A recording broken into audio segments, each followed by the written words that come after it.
ಜುಡು ಶಾಂತಿ ಸಾಗರ್ ಮಣಿ ಮಹಾರಾಜ್ ಕಿ ಜೈ.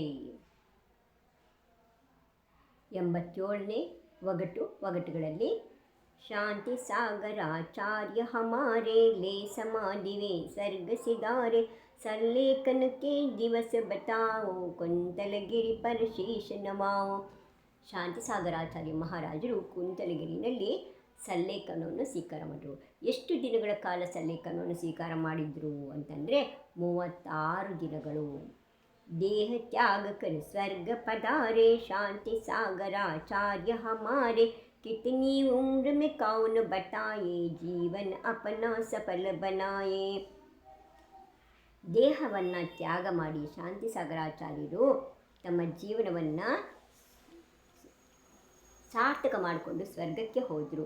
ಆ ದಿನ ಎಷ್ಟು ದಿನಗಳಾಯಿತು, ಶಾಂತಿ ಸಾಗರ ಸಲ್ಲೇಖನ ಸೇರಿಸಿದಾಗ ಅವರಿಗೆ ಎಷ್ಟು ವರ್ಷ ವಯಸ್ಸಾಗಿತ್ತು, ಎಷ್ಟನೇ ವಯಸ್ಸಿನಲ್ಲಿ ಅವರಿಗೆ ಸಲ್ಲೇಖನ ಸಮಾಧಿ ಮರಣ ಆಯಿತು?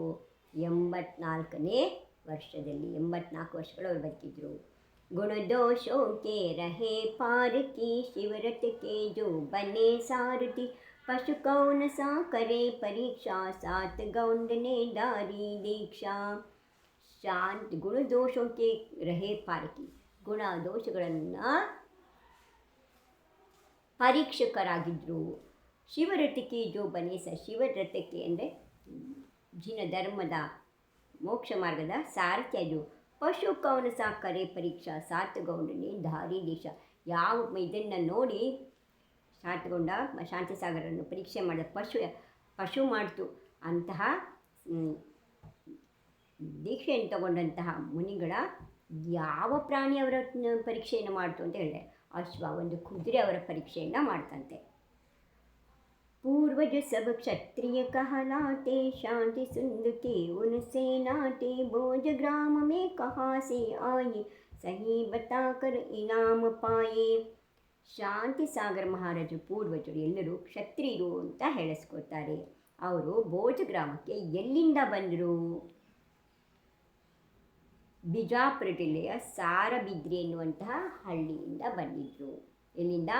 ಬಿಜಾಪುರದ ಬಳಿ ಇರ್ತಕ್ಕಂತಹ ಸಾರಬಿದ್ರಿ ಎನ್ನುವಂತಹ ಗ್ರಾಮದಿಂದ ಅವರು ಭೋಜ ಗ್ರಾಮಕ್ಕೆ ಬಂದಿದ್ದರು.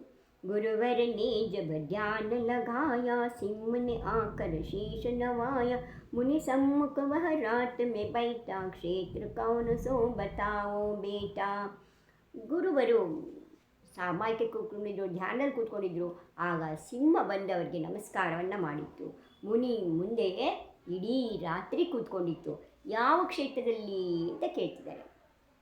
ಶಾಂತಿ ಸಾಗರ ಮಹಾರಾಜರು ಧ್ಯಾನಕ್ಕೆ ನಿಂತ ಸಮಯದಲ್ಲಿ ಸಿಂಹ ಬಂದು ರಾತ್ರಿಯೆಲ್ಲ ಜೊತೆಗೇ ಇತ್ತು. ಅಂಥ ಸ್ಥಳ ಯಾವುದು? ಶ್ರೀ ಸಿದ್ಧ ಕ್ಷೇತ್ರ, ದ್ರೋಣಗಿರಿ. ಇದು ಮಧ್ಯಪ್ರದೇಶದಲ್ಲಿದೆ. ಕುಷ್ಠ ರೋಗ ಪಾತನ್ ಮೇ ಆಯಾ ಗುರು ಕೃಪಾ ಕಿ ಮಿಲಿ ಜೋ ಛಾಯ ಶೀಘ್ರ ನಷ್ಟ ಹೋ ಸುಂದರ ಕಾಯ ಕೌನು ಪುರುಷತ ಬತಾವೋ ಭಾಯ. ಕುಷ್ಠರೋಗ ಪಾತನ್ ಮೇ ಆಯಾ, ಒಬ್ಬ ವ್ಯಕ್ತಿಗೆ ಕುಷ್ಠರೋಗ ಬಂದ್ಬಿಡ್ತು ಶರೀರದಲ್ಲಿ. ಗುರು ಕೃಪಾ, ಗುರುವಿನ ಆಶೀರ್ವಾದ ಅವರಿಗೆ ಸಿಕ್ತು. ಶೀಘ್ರ ಕೂಡಲೇ ಅವರ ಸುಂದರ ಕಾಯ, ಆ ಕುಷ್ಠರೋಗ ಎಲ್ಲ ಹೋಗಿ ಮೊದಲಿನಂತೆ ಆದರು. ಯಾರು ಆ ಪುರುಷರು ಅಂತ ಕೇಳ್ತಾರೆ. ಶಾಂತಿ ಸಾಗರ ಮಹಾರಾಜರ ಆಶ್ರಮದ ಯಾವ ವ್ಯಕ್ತಿ ಕುಷ್ಠರೋಗ ನಿವಾರಣೆ ಆಯಿತು? ಬ್ರಹ್ಮಚಾರಿ ಜಿನದಾಸ ಅನ್ನುವರ ಕುಷ್ಠರೋಗ ನಿವಾರಣೆ. गुरु कृपा से सब कुछ पाया छोड़ व्यसन त्यागी बन पाया शांति गुरु के शिष्य कहाते नाम बताओ ಶಿವಪಥ ಪಾಟೆ. ಗುರು ಕೃಪಾ ಸೆ ಸಬ್ ಕುಚ್ ಪಾಯ, ಗುರುವಿನ ಕೃಪೆಯಿಂದ ಎಲ್ಲವನ್ನು ಪಡ್ಕೊಂಡು ಚೋಡು ವ್ಯಸನ ತ್ಯಾಗಿ ಬನಪಾಯ, ಎಲ್ಲ ವ್ಯಸನಗಳನ್ನು ಬಿಟ್ಟು ತ್ಯಾಗಿ ಆದು. ಶಾಂತಿ ಗುರು ಕೆ ಶಿಷ್ಯ ಕಹಾತೆ, ಶಾಂತಿ ಗುರುಗಳ ಶಾಂತಿ ಸಾಗರ ಮಹಾರಾಜ ಶಿಷ್ಯರು ಅಂತ ಅನ್ನಿಸ್ಕೊಳ್ತಾರೆ. ನಾಮ ಬತಾವೋ ಶಿವಪಥ ಪಾಟೆ, ಹೆಸರು ಹೇಳಿ ಶಿವಪಥ ಸಿಗುತ್ತದೆ. ಶಾಂತಿ ಸಾಗರ ಮಹಾರಾಜರ ಉಪದೇಶವನ್ನು ಕೇಳಿ ವ್ಯಸನಗಳನ್ನು ಬಿಟ್ಟು ತ್ಯಾಗಿಯಾದ ವ್ಯಕ್ತಿಯ ಹೆಸರೇನು? ಆಚಾರ್ಯ ಪಾಯ ಸಾಗರ್ಜಿ ಮಹಾರಾಜರು, ಗೋಕಾಕನವರು. ಗುರು ಕಿ ವಾಣಿ ಜಗ ಕಲ್ಯಾಣಿ ಧನ್ಯ ಹುವಾ ವಹ ಜಿಸನೆ ಮಾನಿ ಕಬ ಉಪದೇಶ ಹೈ ಅಂತಿಮ ದೇನಾ ಶಾಂತಿ ಸಾಗರಾಚಾರ್ಯ ಕಹೋನಾ. ಗುರು ಕಿ ವಾಣಿ ಜಗ ಕಲ್ಯಾಣಿ, ಗುರುವಿನ ಉಪದೇಶ ಏನಿದೆ ಅದು ಜಗತ್ತಿನ ಕಲ್ಯಾಣವನ್ನು ಮಾಡುವಂಥದ್ದೇ. ಧನ್ಯ ಹುವಾ ವಹ ಜಿಸನೆ ಮಾನಿ, ಯಾರ್ಯಾರು ಅವರ ವಾಣಿಯನ್ನು, ಅವರ ಉಪದೇಶವನ್ನು ಮನ್ನಿಸಿದ್ರು, ಒಪ್ಕೊಂಡ್ರು, ಅದನ್ನು ಇದು ಮಾಡಿದ್ರು, ಅವರೆಲ್ಲರೂ ಧನ್ಯರಾದರು. ಕಬ ಉಪದೇಶ ಹೇ ಅಂತಿಮ ದಿನ, ಅವರ ತಮ್ಮ ಅಂತಿಮ ಉಪದೇಶವನ್ನು ಎಲ್ಲಿ ಕೊಟ್ಟರು ಹೇಳಿ ಅಂತ ಕೇಳ್ತಾರೆ. ಶಾಂತಸಾಗರ ಮಹಾರಾಜರು ಅಂತಿಮ ಉಪದೇಶವನ್ನು ಯಾವಾಗ ಕೊಟ್ಟರು? 8/9/1955 ತಮ್ಮ ಅಂತಿಮ ಉಪದೇಶವನ್ನು ನೀಡಿದರು. बचपन बीता यौवन आया 16 वर्ष की लगती काया ग्रंथ कौन सा ज्ञान से पढ़ते शांति गुरु जी शिवपथ चलते. ಬಾಲ್ಯ ಹೋಯಿತು, ಯೌವನ ಬಂತು, 16 ವರ್ಷದ ಯುವಕರಾದರು.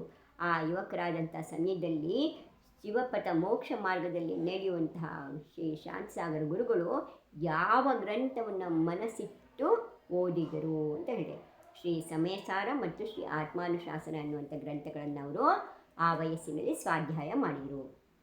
ಗೋಮಟೇಶ ಚರಣೊಮ್ಮೆ ಆಯ ರಜತ ತಾಲವಾ ರಜತ ಚಡಾಯ ಕೌನ ನರೇಶು ಗುರುನೇ ದೇಖಾ ಶಾಂತಿ ಸಾಗರಾಚಾರ್ಯ ಸುರೇಖಾ. ಗೋಮಟೇಶ ಚರಣದಲ್ಲಿ ಬಂದು ಬೆಳ್ಳಿಯ ತಟ್ಟೆ, ಬೆಳ್ಳಿಯ ಛತ್ರವನ್ನು ಧರಿಸಿ ಶಾಂತಿಸಾಗರಾಚಾರ್ಯರನ್ನು ಬೆಳ್ಳಿಯ ತಟ್ಟೆಯಲ್ಲಿ ಸಮರ್ಪಣೆ ಮಾಡ್ದ. ಯಾರವನು ಅಂತ ಕೇಳಿದರೆ, ಗೊಮ್ಮಟೇಶ್ ಅಂದರೆ ಶ್ರವಣ ಬೆಳಗೊಳದಲ್ಲಿ ಯಾವ ರಾಜ ಶಾಂತಿಗೆ ದರ್ಶನವನ್ನು ಬೆಳ್ಳಿ ತಟ್ಟೆ ಹಾಗೂ ಬೆಳ್ಳಿ ಹೂವಿನ ದರ್ಶನ ಮಾಡಿದರು? ಮೈಸೂರಿನ ರಾಜ ಕೃಷ್ಣರಾಜ ಒಡೆಯರು. ತಲೇನ ಜಬ ತಕ ಸಂಕಟ ಸಾರಾ ಅನ್ಯ ತ್ಯಾಗ ಗುರು ವ್ರತ ಹೇ ದಾರಾ ಕಬ್ ಔರ್ ಕಹಾ ಹೇ ಆಹಾರ ಲೀನಾ ಪ್ರಥಮ ಅನ್ನ ಕಾ ಕಹೋ ಸಹೀನಾ. ಕಷ್ಟಗಳ ಪರಿಹಾರ ಆಗೋವರೆಗೂ ನಾನು ಅನ್ನವನ್ನು ಸ್ವೀಕಾರ ಮಾಡಲ್ಲ ಅಂತ ವ್ರತವನ್ನು ಗ್ರಹಣೆ ಮಾಡಿದ್ದಂತಹ ಆಚಾರ್ಯ ಇವರು ಆ ಸಂಕಟ ದೂರವಾದ ನಂತರ ಮೊದಲು ಆಹಾರವನ್ನು ಎಲ್ಲಿ ಸ್ವೀಕಾರ ಮಾಡಿರು? ಬಾರಾಮತಿ 1951 ಆಗಸ್ಟ್ 16ನೇ ತಾರೀಕು ಬಾರಾಮತಿಲಿ ಮೊದಲ ಆಹಾರವನ್ನು ಸ್ವೀಕಾರ ಮಾಡಿದರು. 3 ವರ್ಷಗಳ ಕಾಲ ಅನ್ನವನ್ನು ತ್ಯಾಗ ಮಾಡಿದರು. ಶಾಂತಿ ಗುರು ನೇ ವ್ರತ ಹೇ ದಾರಾ ಅನ್ಯ ತ್ಯಾಗ ಕಾ ಧರ್ಮ ಸಹಾರ ಕಬೋರ್ ಕಹಾ ಪೇ ಬತಾವೋ ಭಾಯಿ ಹಮ ಸ್ವತಂತ್ರ ಜಿನ ಧರ್ಮ ಸಹಾಯಿ. ಶಾಂತಿಸಾಗರ ಮಹಾರಾಜರು ಯಾವಾಗ ಮತ್ತು ಎಲ್ಲಿ ಅನ್ನ ತ್ಯಾಗ ಮಾಡಿದರು? ಯಾವಾಗ ಮಾಡಿದರು ಅನ್ನ ತ್ಯಾಗವನ್ನು? ಫಲಟನ್ ಅನ್ನೋ ಜಾಗದಲ್ಲಿ 1948ರಲ್ಲಿ ಅನ್ನ ತ್ಯಾಗ ಮಾಡಿದರು. जिन आगम है प्राण सहारे करना रक्षा यही सहारे संग कौन सा सबने बनाया जब गुरु का आशीष है पाया. जिन ಆಗಮ ಹೇ ಪ್ರಾಣ ಹಮರೆ, ಜಿನ ಆಗಮವೇ ನಮ್ಮ ಪ್ರಾಣ ಇದೆ. ಕರ್ಣ ರಕ್ಷಾ ಯಹಿ ಸಾರೆ, ಇವುಗಳ ರಕ್ಷಣೆಯನ್ನು ನಾವು ಮಾಡಬೇಕು. ಸಂಘ ಕೌನ ಸಾ ಸಬನೇ ಬನಾಯ ಜಬ್ ಗುರು ಕಾ ಆಶೀಷ ಹೇ ಪಾಯ. ಯಾವ ಸಂಘವನ್ನು ಇವರು ಕಟ್ಟಿದ್ರು? ಶಾಂತಿಸಾಗರ ಆಚಾರ್ಯರ ಆಶೀರ್ವಾದ ಪಡೆದು ಆಗಮದ ರಕ್ಷಣೆಗಾಗಿ ಯಾವ ಸಂಘವನ್ನು ಸ್ಥಾಪಿಸಿದರು? ಶ್ರೀ 108 ಚಾರಿತ್ರ ಚಕ್ರವರ್ತಿ ಆಚಾರ್ಯ ಶಾಂತಿ ಸಾಗರ ದಿಗಂಬರ ಜೈನ ಜಿನವಾಣಿ ಜಿನೋದ್ಧಾರಕ ಸಂಘ ಅಂತ ಹೇಳಿ ಒಂದು ಸಂಘವನ್ನು ಸ್ಥಾಪನೆ ಮಾಡಿದರು. ಮಹಾಸಭಾ ಕೆ ಮನ ಮೇ ಆಯಾ ಗುರು ಉಪಕಾರನ ಜಾಯ ಚುಕಾಯ ಹೀರಕ ಮಹೋತ್ಸವ ಸದಿ ಮನಾಯೇ ವರ್ಷ ಕೌನ ಸಾ ಕಹ ಪತಾಯೇ. ಮಹಾಸಭೆಯ ಗುರು ಉಪಕಾರವನ್ನು ನೆನೆದು ವಜ್ರ ಮಹೋತ್ಸವವನ್ನು ಯಾವಾಗ ಮತ್ತು ಎಲ್ಲಿ ಆಚರಿಸಿರು? 1952ರಲ್ಲಿ ಫಲಟನ್ ನಗರದಲ್ಲಿ ಮಾಡಿದರು. जय बोलो पंच परमेष्ठी भगवान की, चार चक्रवर्ती शांति सागर मुनि महाराज की जय.